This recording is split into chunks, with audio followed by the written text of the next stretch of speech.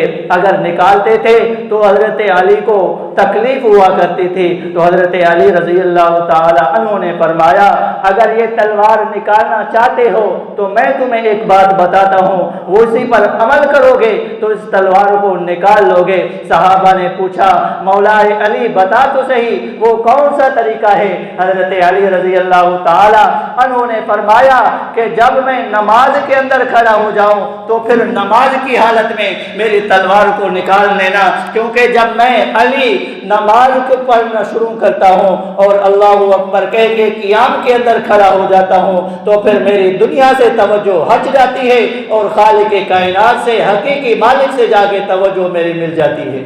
عبادت ہو تو ایسی ہو، ہماری عبادتیں تو صرف نام، ہماری عبادتیں صرف نام کے لیے ہیں، ہم تو صرف فارمیلٹی پوری کرنے کے لیے آتے ہیں، لیکن پتہ نہیں کہ اللہ کے ہاں قبول ہوتے ہیں یا نہیں ہوتے۔ میرے عزیز دوستو، زندگی گزارو حضور علیہ الصلوۃ والسلام اور حضور علیہ الصلوۃ والسلام کے صحابہ اور آل بیت کے نقش قدم پر گزارو، انہی کے طریقوں کو دیکھ کر جیسے انہوں نے زندگی گزاری ہے ہم اور آپ بھی انہی کے مطابق زندگی گزاریں۔ اگلا مہینہ رمضان المبارک کا مہینہ آ رہا ہے، تقریباً 20-25 دن رہ گئے ہیں، اس مہینے کے لیے ابھی سے تیاری شروع کر دو۔ اگر کوئی نماز ہی نہیں ہے ابھی سے نماز پڑھنا شروع کر دے، اور نماز پڑھنا ابھی سے شروع کرے گا اور عبادت اپنی طبیعت کو عبادت کی طرف مائل کرے گا، اپنی طبیعت کو، اپنی زندگی کو عبادت کا عادی بنائے گا تو انشاءاللہ رمضان المبارک کے اندر بھی اس کو کوئی تکلیف اور عبادت کرنے کے اندر کوئی تکلیف اس کو نہیں پہنچے گی اور کوئی دشواری اس کو کسی دشواری کا سامنا اس کو نہیں کرنا پڑے گا۔ اس لیے ابھی سے رمضان المبارک کی تیاری کی جائے اور عبادت کے اندر اضافہ کیا جائے، نمازیں پڑھی جائیں۔ اگر نماز کوئی گھر کے اندر پڑھ لیتا ہے تو وہ مسجد کے اندر جا کے نماز پڑھے، اگر کوئی نماز نہیں پڑھتا تو آج سے وہ نماز پڑھنے کا عہد کر لے کہ آج سے انشاءاللہ 5 وقت نماز پڑھوں گا۔ اگر کوئی جماعت سے نہیں پڑھتا تو آج سے عہد کر لے انشاءاللہ آج کے بعد جماعت سے نماز ادا کروں گا۔ اللہ رب العزت سے دعا ہے کہ اللہ رب العزت ہمیں اور آپ کو عمل کرنے کی توفیق عطا فرمائے۔ وآخر دعوانا ان الحمد للہ رب العالمین۔